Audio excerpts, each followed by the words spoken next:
हरे कृष्णा। सभी भक्तों का हार्दिक स्वागत है आज के इस जी, प्रातःकालीन भगवत गीता दंडवत क्लास प्रणाम। में। तो हमने कल पढ़ा था कि किस प्रकार भगवान कहते हैं कि ये जो दिव्य ज्ञान है,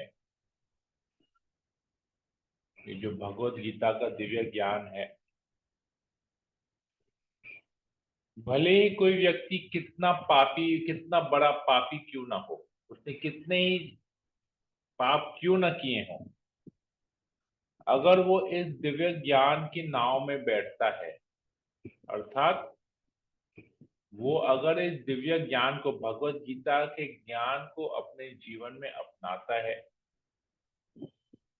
पढ़ता है और अपने जीवन में अपनाता है, तो वो इस भव सागर से पार कर जाएगा, अर्थात जन्म मृत्यु के चक्कर से छूट जाएगा और भगवत धाम पहुंच जाएगा। और साथ ही साथ भगवान बताते हैं कि ये दिव्य ज्ञान लेने की,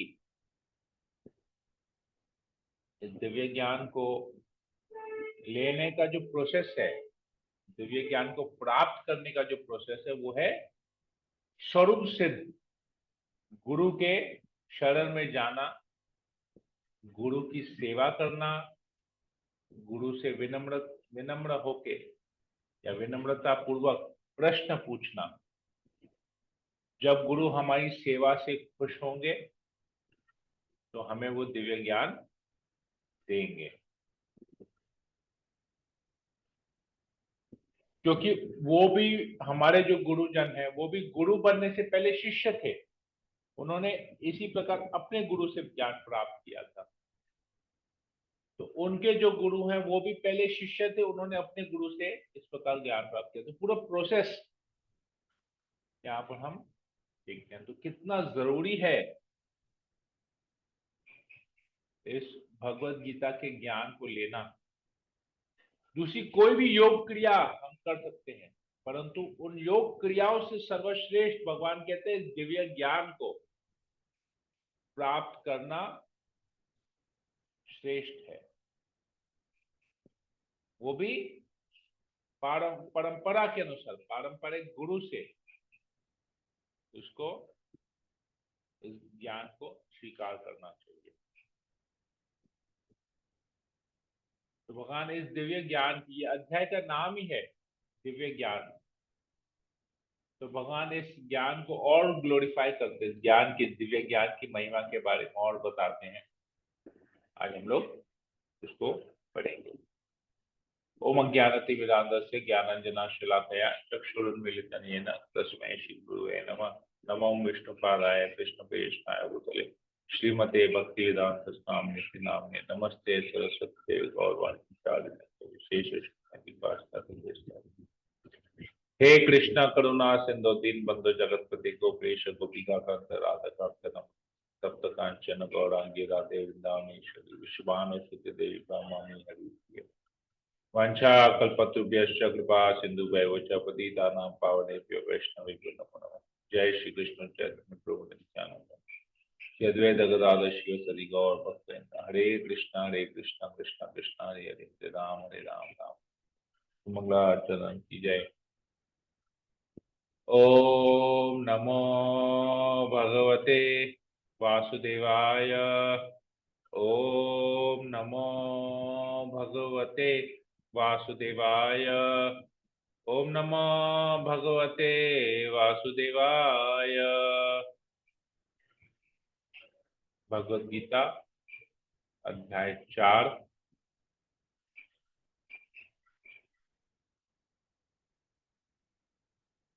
श्लोक नंबर 37।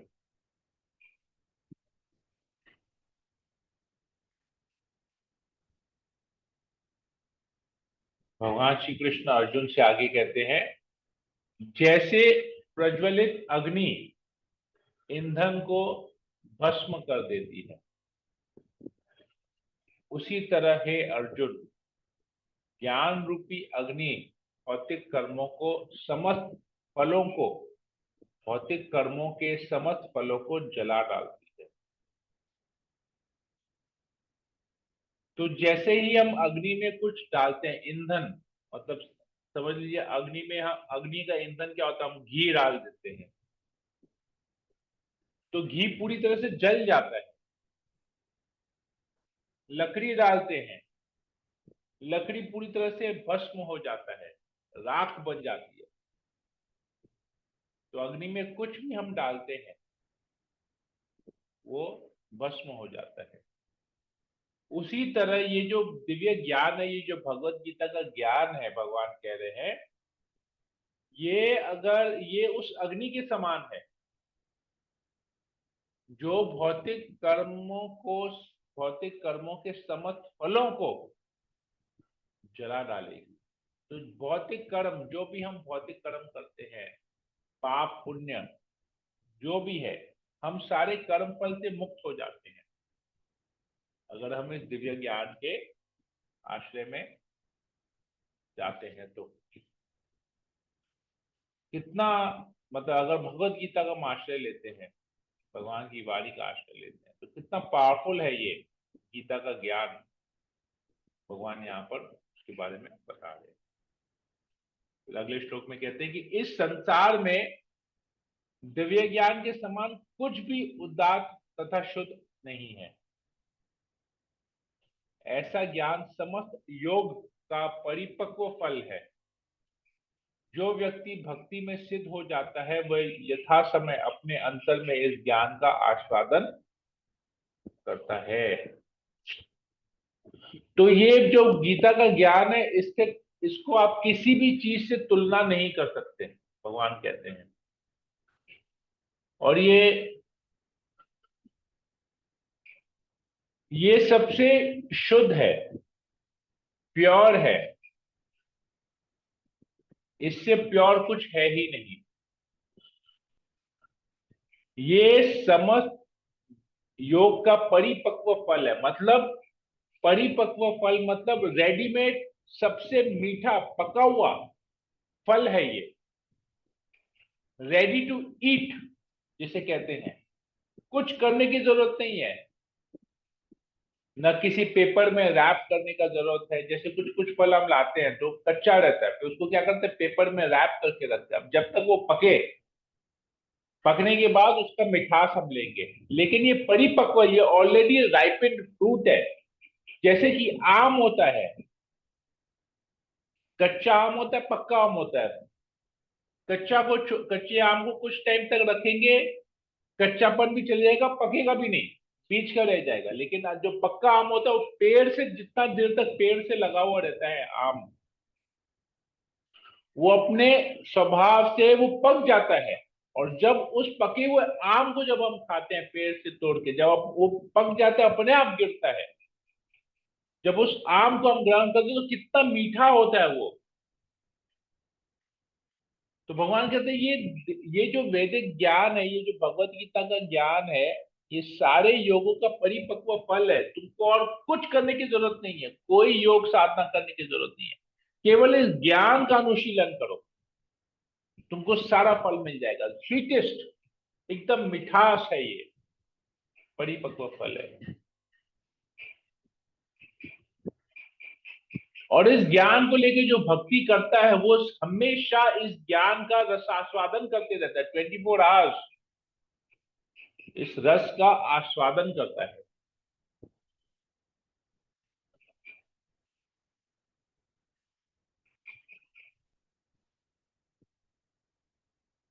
तो ये भगवत गीता के ज्ञान का महत्व है। आगे कहते हैं,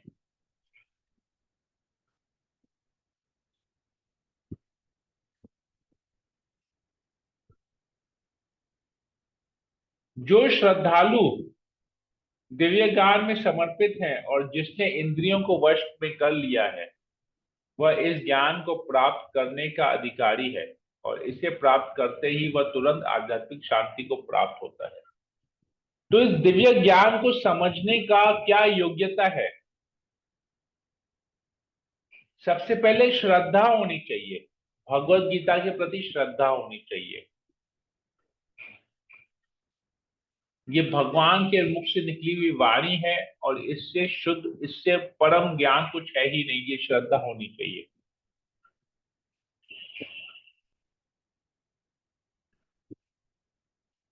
फिर समर्पित होना चाहिए ज्ञान के प्रति। ज्ञान के प्रति क्या समर्पण हमारा होना चाहिए कि भगवान जो कहते हैं हम वही करेंगे और कुछ नहीं कर। और कोई भी व्यक्ति जो भी चाहे कुछ करे कहे, लेकिन भगवान जो कहेंगे हम केवल वही करेंगे।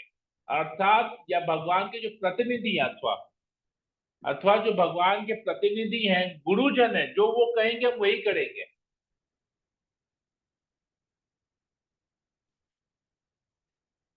और तीसरा है जो इंद्रियों को वश में कर लिया है, हम इंद्रिय तृप्ति नहीं करेंगे, हम सिनेमा नहीं देखेंगे, हम बेकार के बातों में उलझेंगे नहीं,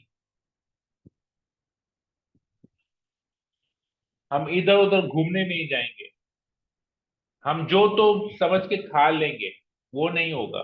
इंद्रियों को वश में करना है। हम केवल भक्तों के मुंह से श्रवण करेंगे, हम केवल भगवान के अलग अलग लीला स्थलियों का दर्शन करेंगे, धाम जाएंगे दर्शन करने, केवल प्रसाद खाएंगे। ये होता है इंद्रियों को वश में करना। तभी हम इस दिव्य ज्ञान को समझ पाएंगे। भगवान के तो वही अधिकारी है इस दिव्य ज्ञान को समझने के। और वो तुरंत आध्यात्मिक शांति प्राप्त करेगा। He'll attain peace, forever peace। आत्मा के स्तर पे उसको आनंद मिलेगा, शांति प्राप्त करेगा। इधर उधर की बातों से विचलित नहीं करेंगे।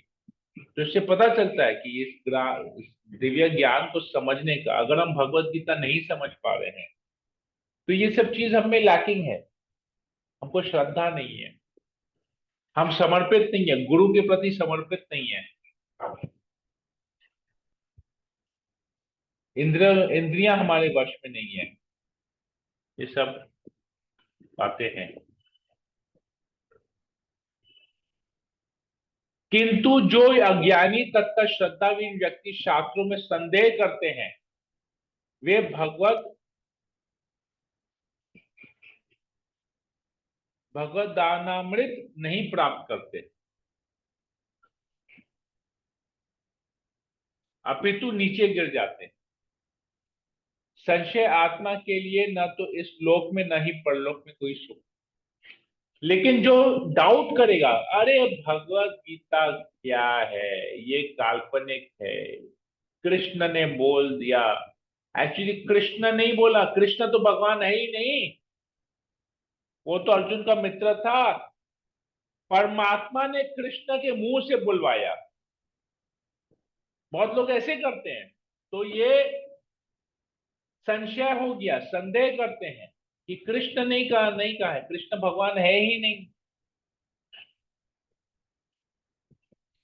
ये ज्ञान काल्पनिक है, ये हिंदू धर्म का प्रचार करने के लिए लिखा गया है। ऐसे बहुत सारे व्यक्ति हैं जो अलग अलग अपना टिप्पणी देते हैं। जो मायावाद है वो लोग तो कृष्ण का, वो तो बोलते हैं भगवान है ही नहीं, सब कुछ ब्रह्म है। तो वो लोग कैसे भगवान बोलते हैं, वो लोग भगवत धाम प्राप्त ही नहीं करेंगे, वो नीचे गिर जाएंगे। क्लियर कट यहाँ पर बोल दिए भगवान। जो कृष्ण को भगवान नहीं मान रहे हैं, जो श्रद्धा, जो अज्ञानी है, भगवत गीता को पढ़ रहे हैं, उसके ऊपर लेक्चर कर रहे हैं, लेकिन कृष्ण के प्रति समर्पित नहीं है, कहते हैं कृष्ण दाह, कृष्ण तो सुपर ह्यूमन बीइंग है, वो भी मर जाएगा, देखो उसकी भी मृत्यु होती है, वो भी जाके ब्रह्म ज्योति में विलीन हो जाएगा। तो हम भी ब्रह्म ज्योति में विलीन हो जाएंगे। तो मायावाद लोग, भगवान कहते हैं ये लोग कहीं नहीं जाएंगे, कुछ प्राप्त नहीं होगा उनको, नीचे गिर जाएंगे वो लोग। नीचे मतलब नीचे की योनि में चले जाएंगे, नीचे के लोकों में चले जाएंगे, ऊपर तो जाएंगे ही नहीं। और क्या है, संशय आत्मा। तो ऐसे जो जीवात्माएं हैं इस लोक में, वो लोग चाहे कुछ भी कर ले, उसको इस लोक में या परलोक में, दूसरे किसी लोक में भी उसको शांति नहीं मिलेगी, सुख मिलना ही नहीं है उसके जीवन में। जो इस तरह का डाउट करेगा भगवान के प्रति, कृष्ण के प्रति, कृष्ण की वाणी के प्रति, भगवत गीता के प्रति, कोई अगर डाउट करेगा तो उसका क्या अंजाम होने वाला है, भगवान यहाँ पर वो भी बता दे रहे हैं।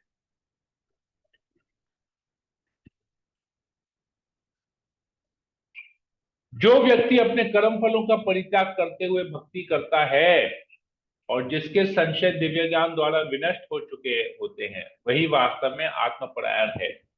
हे धनंजय, वह कर्मों के बंधन से नहीं बंधता। जैसे हमारे यहाँ पर राजू प्रभु हैं, बार बार डाउट करते हैं, प्रभु ऐसा कैसे हो सकता है, ऐसा कैसे हो सकता है, ऐसा कैसे हो सकता है। हर बार उनका डाउट क्लियर करते हैं, बोलते हैं हाँ प्रभु सारा डाउट क्लियर हो गया, हमारा सारा हमको सब समझ में आ गया। फिर देखेंगे 2 4 5 दिन बाद फिर वो संशय करेंगे, डाउट करेंगे।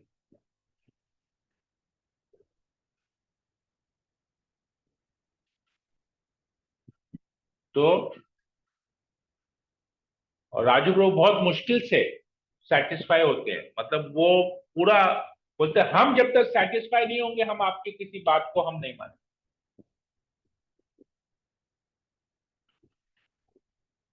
कुछ ऐसे होते हैं लोग।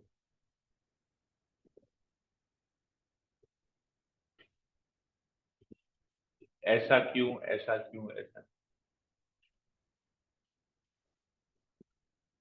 तो भक्ति भी कैसे करनी है, भगवान यहाँ पर पहले तो पता है कि वो भक्त होना चाहिए। तो भक्ति कैसे करनी चाहिए भगवान बताए, तो भक्त कौन है वो, जो कर्म फलों का परित्याग करता है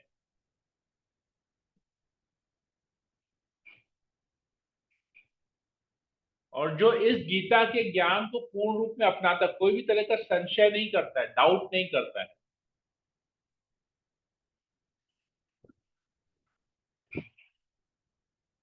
ऐसा व्यक्ति कर्म करते हुए भी उसके बंधन में नहीं बंधता।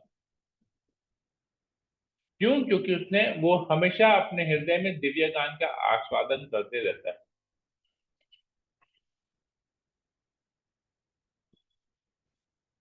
अतएव तुम्हारे हृदय में अज्ञान के कारण जो संशय उठे हैं उन्हें ज्ञान रूपी शस्त्र से काट डालो। हे भारत, तुम योग में से संबंध होकर खड़े हो और युद्ध करो। तो ये इंस्ट्रक्शन हमारे लिए है। तो हमारे हृदय में भगवान हमको कह रहे हैं कि तुम्हारे हृदय में जो भी डाउट है उसे इस गीता के ज्ञान को लो और उसको काट डालो, उस अज्ञानता को, उस संशय को, उस डाउट को काटो और अपना कर्तव्य करो। कोई कुछ भी बोले, अरे तुम बेवकूफ है, ये कोई उम्र है हरे कृष्णा करने का, क्या फायदा होगा ये जो तुम भगवान को भोग लगा रहे हो, भगवान खाते थोड़ी ना है, भोग लगाने का क्या जरूरत है।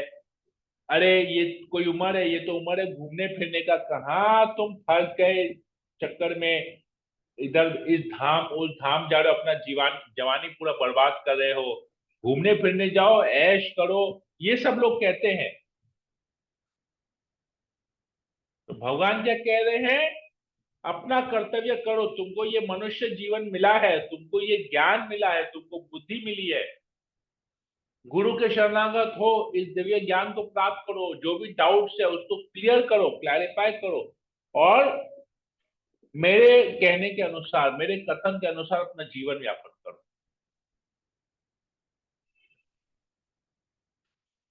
तो योग से संबंधित होकर मतलब भगवान से कनेक्ट होके अपने कर्तव्यों को करो। अर्जुन का कर्तव्य युद्ध करना है, हमारा कर्तव्य भी क्या है, हमको करना है योग से समन्वित होकर भगवान के साथ जोड़ के अपने कार्य को करना।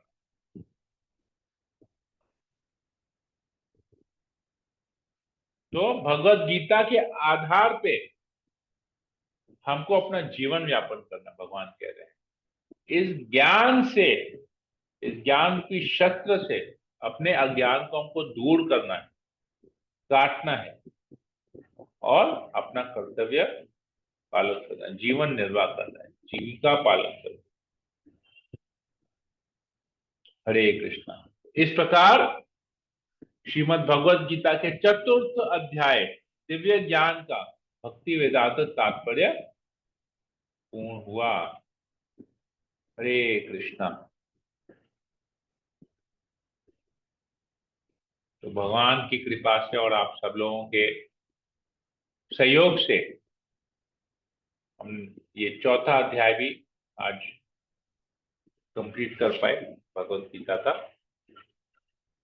तो किसी भक्त को कोई प्रश्न हो, कोई संशय हो, तो यहाँ पर उसको क्लैरिफाई कर सकते हैं।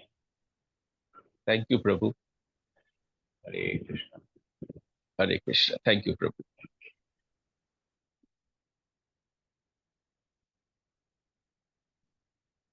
ओके, किसी को कुछ पूछना है? नहीं प्रभु। नो प्रभु। हरे कृष्ण। हरे कृष्ण। नहीं प्रभु। हरे कृष्णा। दंडवत प्रणाम।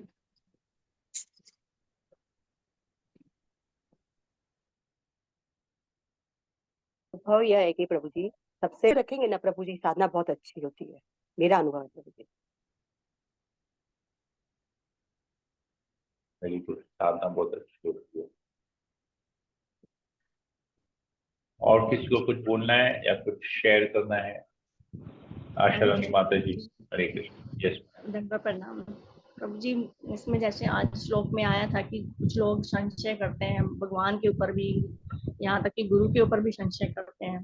तो जब हम लोग इतने उनके शरणागत हो जाते हैं, उनकी भक्ति करते हैं, उन पर इतना दृढ़ विश्वास हो जाता है, तो उनकी संशय की तो कोई बात ही नहीं होती है, क्योंकि उनका फिर उद्देश्य जो होता है वो ही उनकी सर्वोपरि होता है, तो उसमें संशय वाली कोई बात नहीं होती। लेकिन कुछ लोगों का ये भी मत रहता है कि अरे गुरु से डरना चाहिए, भगवान से भी डरना चाहिए, और लेकिन वही फिर बोलते हैं कि उन पर विश्वास नहीं करते हैं, या फिर किसी चीज को लेकर उनको डाउट हो जाता है।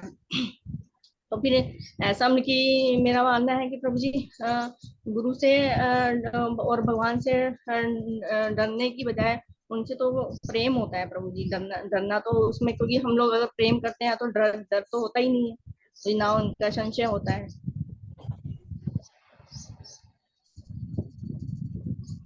ओके, प्रेम करते हैं, डर नहीं होना चाहिए, परंतु प्रेम से डर भी उत्पन्न होता है। क्या डर होता है, वो हमको, डर क्या है वो हमको समझना पड़ेगा पहले।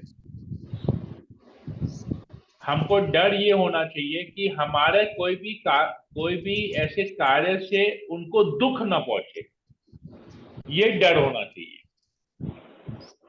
उनको तकलीफ नहीं दें, उनको नाराज नहीं करें, ये डर होना चाहिए।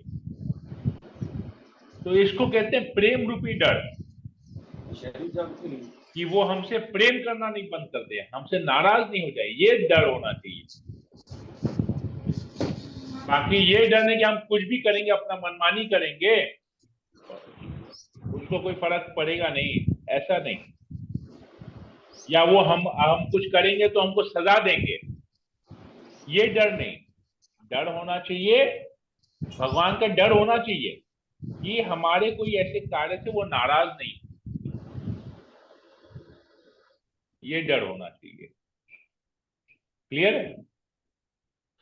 डर की परिभाषा क्लियर है यहाँ पर? जी जी प्रभु जी। मतलब कि डर भी, मतलब कि डर में भी काफी अंतर है, मतलब कि कैसा होना चाहिए कैसा नहीं। हमने कि अपराध से डरना चाहिए। भौतिक जगत के डर और भक्ति के डर में बहुत फर्क है। क्योंकि अपराध जो भौतिक जगत के डर में हम अपना नुकसान देखते हैं, और भक्ति के डर में हम देखते हैं कि हमारे कारण किसी और को तो नुकसान नहीं हो रहा है, कोई और हमसे नाराज तो नहीं हो रहा है, ये डर है। ठीक है? जी प्रभु, थैंक यू। और किसी को कुछ पूछना है या कुछ बोलना है? नहीं प्रभु जी क्लियर हो गया। ठीक है। हरे कृष्णा। ठीक है, फिर हम सेशन को यहीं एंड करते हैं। हरे कृष्णा कृष्ण कृष्ण हरे हरे, हरे राम राम राम हरे हरे।